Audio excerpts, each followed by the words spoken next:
welcome, folks. My name is Chris McMurray. I am the Chief Academic Officer for the Learning Council.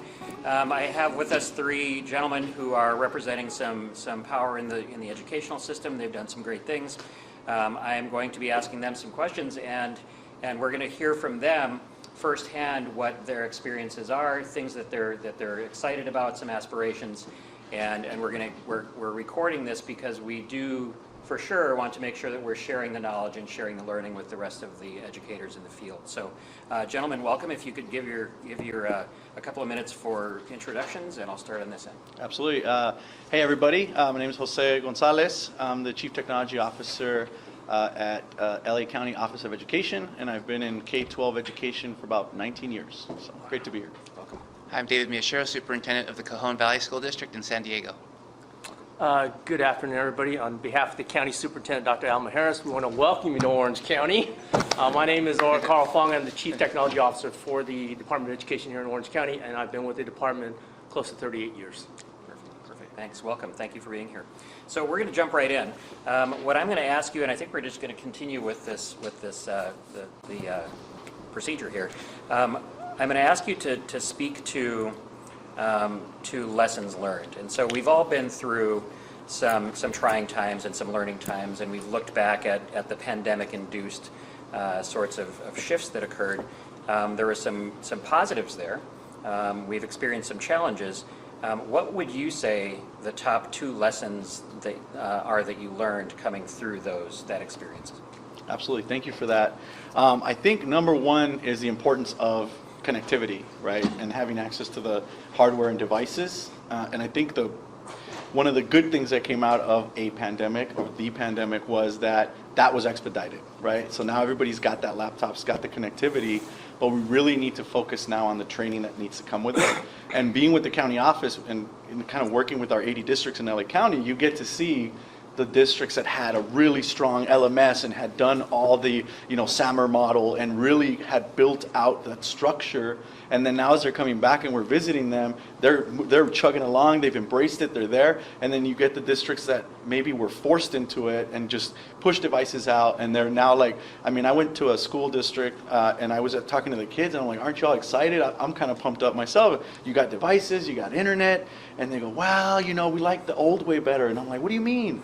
They're like, well, my teacher just scans the paper and then I have to fill it out. And last time I got a notification at 2 a.m. and it woke me up. And I'm like, okay, well, so that we just got to really build out that training and really, now that everybody's connected, is ensure that we're using it to the best possible way. And so kind of supporting the districts in that method. And then the last part is that we can't forget about parents, right? A lot of our parents don't have access to an email even, at least in the LA County area. So how are we training them to stay connected so that they can apply for jobs, so that they can check out student grades and attendance and all that other stuff and do online remote, parent conferences. So. Perfect. Thank you. Same question to you. I'll share one lesson learned, or maybe a realization. I used to think that we were in the education industry. What I learned through the pandemic is we're in the service industry, an essential service to the public. And when we realized that it wasn't going to be just 2 or 3 weeks, we started weekly Zooms with our parents, PTA presidents, and a +1 from all 28 schools, 70% of them in poverty. The parents were crying, and they were in desperation saying, I got to go to work. We're going to leave our kids home at home by themselves. And these are 5-year-olds, and because they didn't have an option to put food on the table. And our union leaders were on the Zooms, and we opened our schools in April of 2020. 1 classroom at a time, 18 students at a time, with the help of the Department of Health. And by June of 2020, all 28 schools were open, with 7,000 students choosing for in-person learning. And we got in a fight with the California Teachers Association. The governor wasn't happy with us because it didn't fit his narrative. But our community said, we need access to our schools and to care. And we're in the service industry, and I think that if anything were to happen again, we would find a way to continue the service. I think that's a great point, and it's a mindset that you don't often hear. We don't hear that a lot. Yeah. Thank you.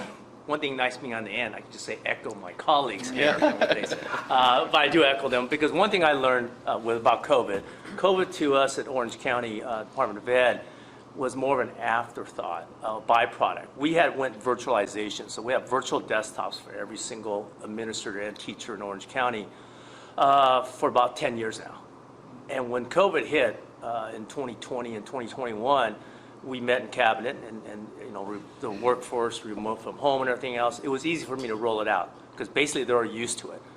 If you could tell me how many laptops you need in your division, we load up the virtual client, they go home, they log in, and the only thing I asked for them to do was, in exchange for that, is I needed them to log in with what we call MFA, multi-factor authentication. So I can authenticate that teacher or that administrator that's logging in. And that is what I look at as part of the things that we had to do.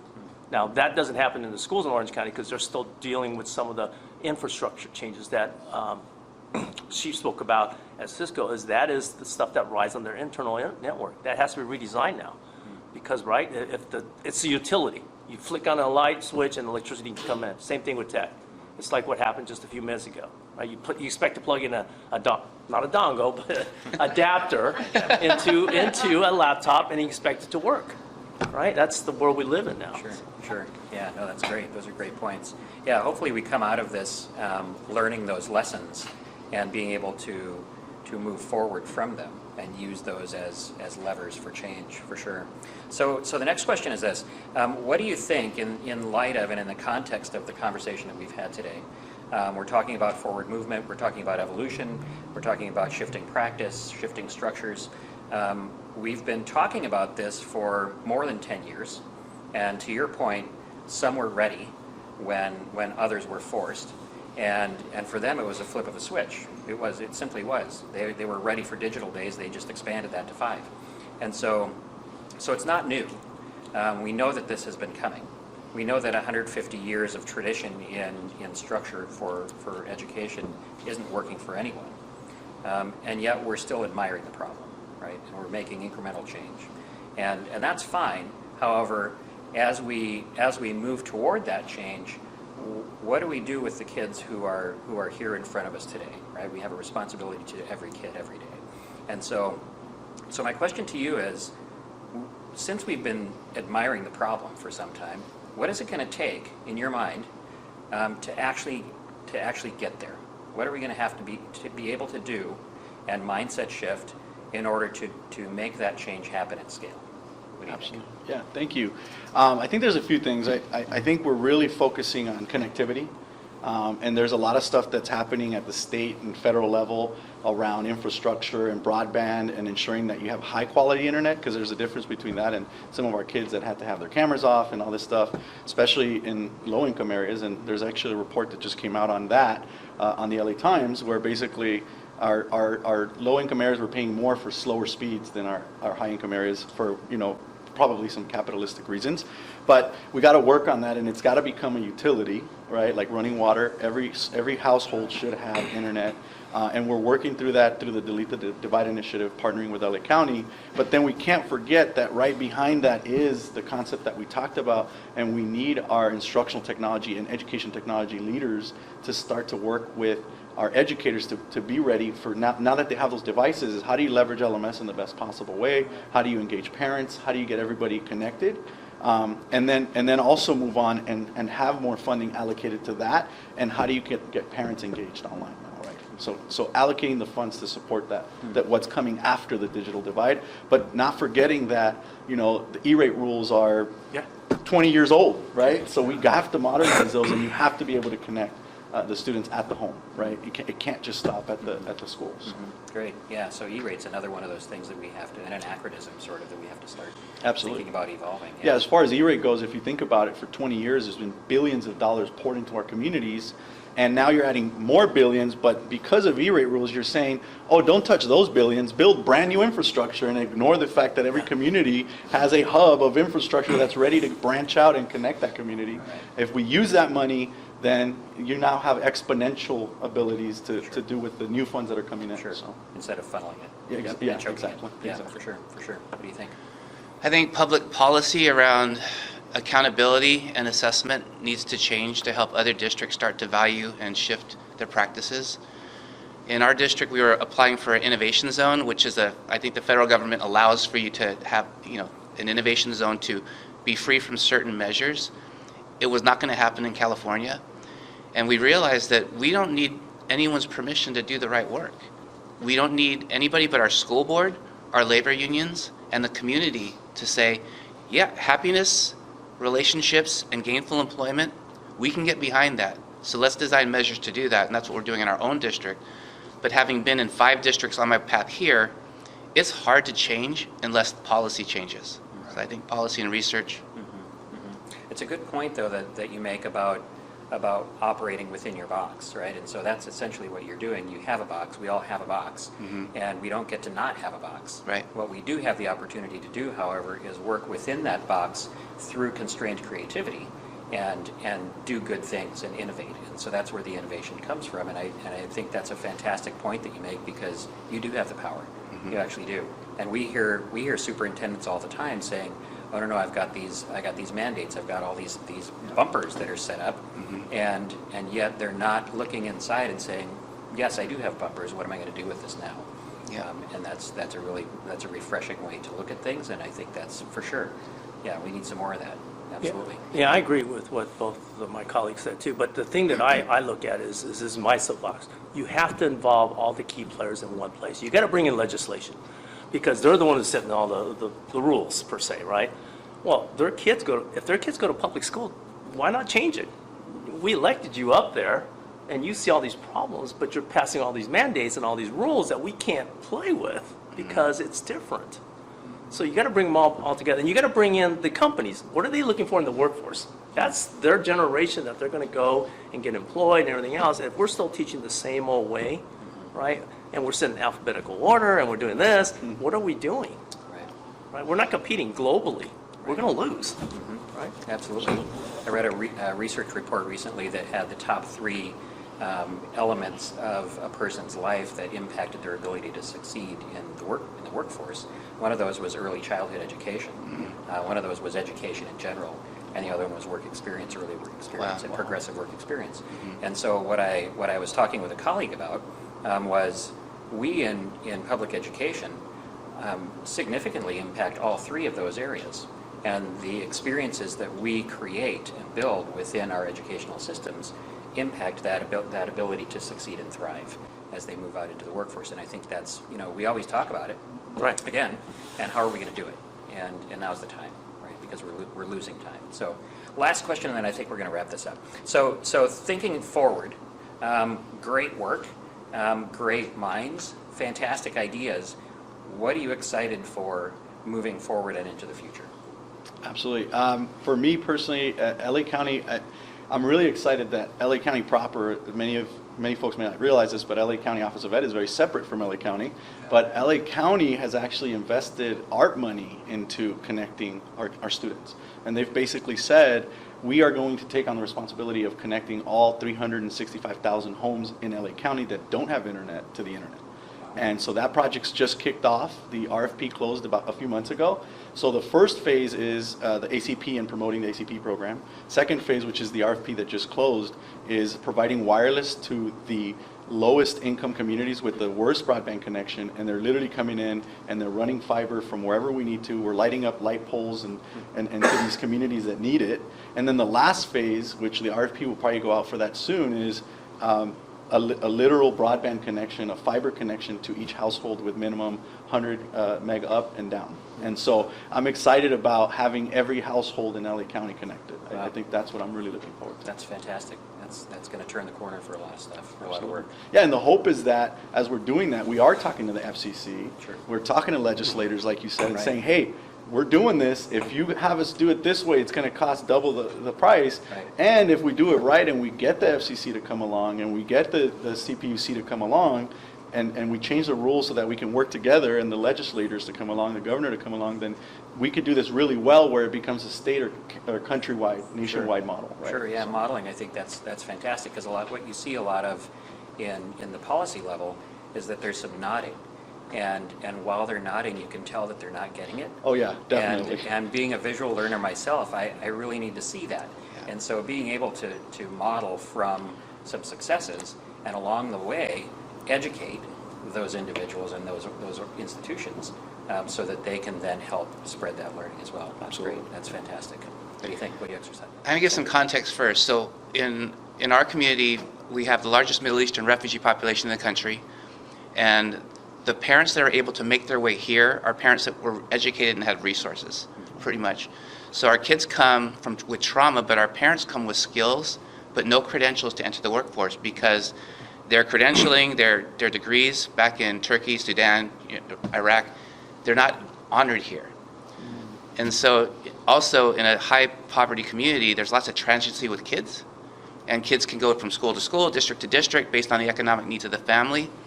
And what travels with them is this cum, this folder, that has no value. So I'm excited about Web3, advances in data analytics, and blockchain. Because if we're able to have the student or the learner or whoever it is own their own data with verified credentials that are recognized in industry, then we can democratize education the way that they're democratizing money. That's going to be portable. And Yes. that'll be a game changer. I think so. Because then what we're talking about is ownership, and the ownership is with the learner. Yeah, not the university, Right. not the district, not Yep. the company. I hold this with me. Yes. And I take it wherever I go. Yep. Yep. That's fantastic. That is something to be excited about. Yeah, and I'm looking at Orange County because of our demographics in Orange County. I'm looking at the technology itself. Where's that going to go 3 to 5 years from now? Because it's moving fast in the different sectors. If I look at the automotive, we're getting close to EV, right? We just got to make sure the electrical and charging stations are all there. But then you need the skilled workforce to work on those cars.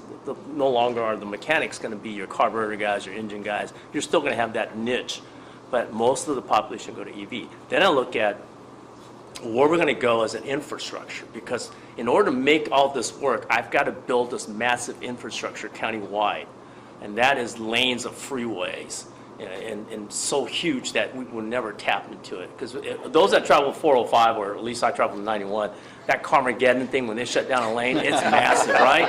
You're stuck there. Yeah. All right, and how do we make that in the digital world? Because it all comes back down to the student. If I can't log in, I'm gone, right? Then I also look at the esports part of it, because that spawns a lot of creativity when you're developing a game, because you have to think about color theory, analysis, game movement, all the things about being the best and best to write a game. Because if I can be the best of the best, I can work for Blizzard and create that game, but then there's marketing involved. It's not just writing a game. You've got to market that game, because it is a strategy when you go into a supermarket, where they lay things out. We're talking about the slide on the smart office, the smart school. Your casino's already done that. If you go to Vegas, your casinos are all penny slots around, because you hear, as humans, we hear all that, the money coming out, right? All that stuff where the high stakes games are in the center. And there is no clock in a casino because they need to keep you there. The air filtration system in a casino is completely clean. And you know, they're doing that. They kind of know, right? We're just catching up, right? Right. Yeah, no, that's true. And hopefully we make that turn sooner than later, right? And that speaks to me as I'm listening, that the skills that we're going to require in the kindergarten class of this year are what will be needed to see that vision to fruition. And are our classrooms today or next fall ready to do that? That's right. I don't That's know a that question, they are. right. I don't know that they are. And I don't know that our mindsets are there to actually provide the professional development that we just heard about. That professional development that is authentic and the tasks are meaningful, is that setting those people up for success? And I don't know. That's a question for me. That's a question mark, and I would say they're not. And I want to add this. You know, having this thing it's good, because it gives me an idea to listen from the education, what we call the ed tech side of IT, right? That's what I classify as your classroom technology versus business technology. Because as a CTO, we've got to understand the business side of the house of a school district or county office, because we do the ERPs. We also have to understand the educational technology and what's all required in the classroom technology versus this traditional whiteboard that we all have been used to. The hardest part for us is going to be the technology itself. Where's it at now? Where's it going? And then how do we prep our industry organizations to move toward that environment, right? And that's a tough challenge. Sure. And it's a moving target. Yes. It's always moving. Like, you guys have a very mobile job, because technology is changing. Like, as we sit here and talk, it's changing right now.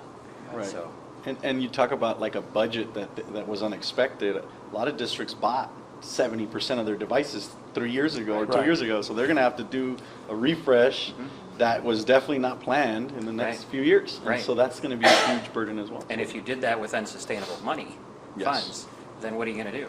Yeah. What should we do about that? And I thought about that too, because you made a valid point. So if a school district IT person has to refresh or, or upgrade their Chrome devices to the latest version, why not have a high school student do that as a potential career? Right. Right? Give them that experience they can have, because it all comes back down to the mindset of the technician who's doing it, or the tech specialist. Right? They're saying, well, I don't want that person touching my stuff, because then it's going to be my fault if it doesn't work. Right. Well, if you give the student, the high school student, that's you're going to be the account rep for these 10 devices. Sure. Make sure they all work. Sure. Yeah, absolutely. And that's Yeah, early it's- career experience, as you Absolutely. referenced earlier. It's It ties right back absolutely it into the is. top three. Absolutely it is. You can take that straight into the career in the workforce. So I'm going to wrap it up because I want to respect your time. I want to thank you, all three of you, for your time and your thinking and sharing the learning. I want to thank everyone here who is participating in the event today. I'm going to set you off into the wild with thoughts of grandeur and big change, and that's fantastic. Before you leave, I want to encourage you and invite you to conspire with me in continuing this conversation. What happens traditionally is that we go to something like this and we love it and we hear great things, and as soon as we hit the door, life happens, and then it goes whoosh, and then it's like, see you next year, and that's a bummer, right? Because we built all this energy, we shared some ideas and thinking, and now if we don't stay connected and continue that conversation and make sure that it's continued within our own systems, then it's sort of like we had a fine lunch. We opened a bag of chips and had a cookie, and we may have lost an entire day of our lives. And if that's the outcome, then this was a waste of time. So I highly encourage you to stay connected. Grab one of my business cards on the way out the door, because that's how I'm going to get back in touch with you. I will be sharing all the materials that we shared today, but I will also be sharing opportunities for reconnection. And those are valid, and we have this type of a conversation every 2 weeks. It's in a place called the Horizon Room, and it's online, and you are all invited to jump into that, because it's a ton of fun, and we do some truth telling, and that's where we need to be. So thank you. Hand to these gentlemen for